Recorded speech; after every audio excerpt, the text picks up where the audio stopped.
course, our COVID-19 response was not without shortcomings. COVID-19 has severely tested every government in the world. No country has been perfect in its pandemic response. Some have done better than the rest, like South Korea and New Zealand. But even for them, the fight continues, with new cases surfacing as they open up again. With hindsight, we would certainly have done some things differently. For example, I wish we had known earlier that people with COVID-19 were infectious even when they were asymptomatic, didn't show any symptoms. Then, when we brought Singaporeans back home from all over the world in March, we would have quarantined all of them earlier, instead of only those returning from certain countries, so that the virus did not spread to their family members or their colleagues and friends. And we would have tested all of them before releasing them from quarantine, whether or not they showed any symptoms, instead of assuming that no symptoms meant no infection. We would also have recommended that everyone wear face masks sooner than we did. But at the time, we took the best available scientific advice. Once the WHO recognized that asymptomatic transmission was a major problem, we changed our policy and distributed face masks to everyone. We would also have acted more aggressively and sooner on the migrant worker dormitories. We knew that communal living in the dorms posed an infection risk. Communal living in any form poses risks on board ships, in army camps, in student hostels, nursing homes. We stepped up precautions. For a time, these seemed adequate. But then bigger clusters broke out in the dorms, which threatened to overwhelm us. All this is wisdom after the fact. We must learn from these errors and do better the next time. But in the fog of war, it's not possible always to make the perfect decisions. Yet we have to decide and move. We cannot afford to wait. The key is to watch things closely, learn from experience, and adapt our responses promptly as new information emerges and as the situation changes. Because of the scale and complexity of our operations, there have inevitably been some rough edges. For example, now that we have cleared the dorms, we are helping the migrant workers resume work, especially in the construction industry. But this has to be done safely because the risk of cases re-emerging is still there. And it is a complicated exercise. I know we have made things more difficult and burdensome for employers, especially the contractors and subcontractors. They have found it frustrating to deal with all the new rules, approvals, and inspections, even as they try to get their businesses up and running again. But I hope that they understand that we are doing our best to smooth things out for them, and are doing all this in order to keep our people safe. It's better that we make these measures work and get businesses to operate safely than to suffer a new outbreak and have to shut down again. Overall, we've been able to deal with COVID-19 only because the public service, the political leadership, our businesses, and the Singapore public have worked closely together, each doing their part and more.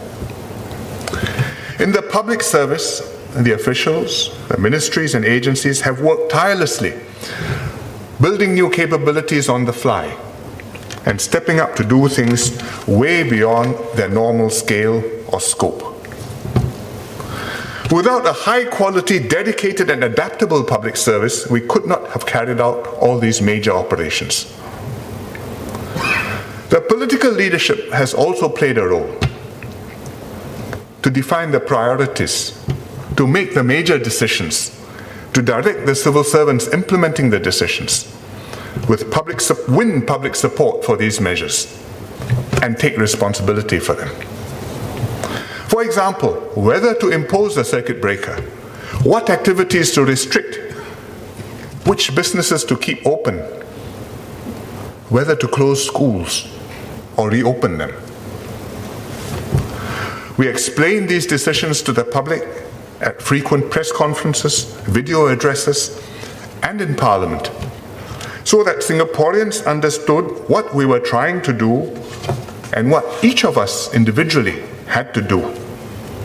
These are the responsibilities of the ministers and ultimately of the Prime Minister and the Cabinet. Without political leadership, the public service alone could not have done their job. Businesses came forward also to do sterling national service. They put their people to work furiously on solutions, often going well beyond their business mission.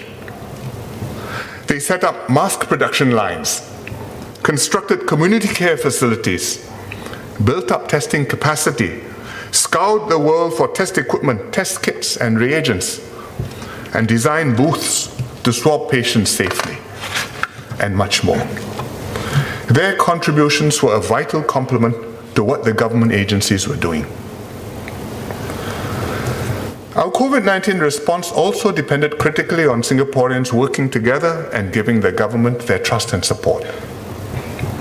They understood the need for tough and painful measures and complied with them. Many Singaporeans' lives have been severely affected, but they have borne these difficulties calmly and stoically. They had confidence that the government would see them through the crisis and beyond. Many volunteered to take part in the COVID-19 operations, sometimes on the front line, and also in the community efforts to help others through these tough times. I'm very grateful for their cooperation and support.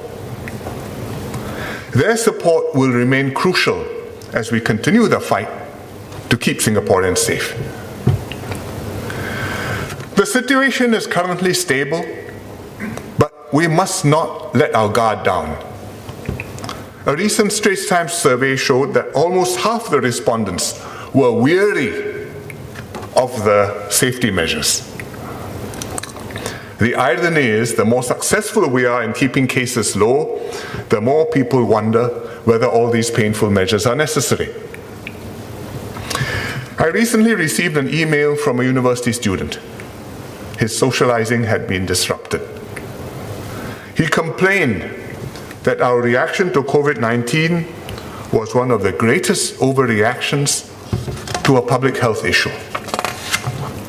As proof, he pointed out that our hospital systems were far from overwhelmed. He said that instead, we should let young Singaporeans do us the service of achieving herd immunity. You only have to look at the situation in other cities that have let this happen to imagine how this could have turned out for us. The COVID-19 virus remains as infectious and potent as it was before. This has not changed.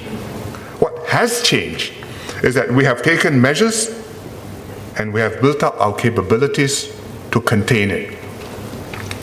If we relax these measures now, because the numbers have come down, we will have a resurgence. Just look at Europe and many other places in the world.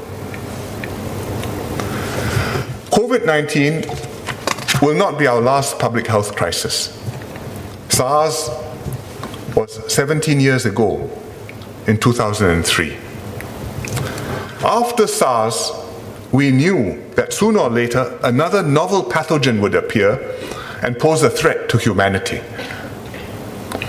We had H1N1, which was highly infectious but fortunately turned out to be relatively mild. Then there has been Ebola, but we escaped it because it was confined mainly in some African countries. Next, there was MERS, the Middle East Respiratory Syndrome. But Fortunately, that's not so transmissible, and we've been lucky not to have had any cases here. Although the Koreans they had an outbreak, they learned painful lessons from it, and the lesson served them well when COVID-19 came. Scientists talk about disease X being overdue. Disease X, a new disease, unknown, that is highly infectious, deadly, and mutates easily. So when COVID-19 appeared, people asked whether this was disease X. COVID-19 has been a disaster for the world, but it is not disease X. It is by far not the worst new disease that can befall mankind. But it is only a matter of time before disease X happens. So we had better learn from COVID-19 how to deal with a pandemic and be as ready as we can when a worse one befalls us. We should build up our resilience, our instincts, our preparations, so that when disease X comes one day, we will be prepared.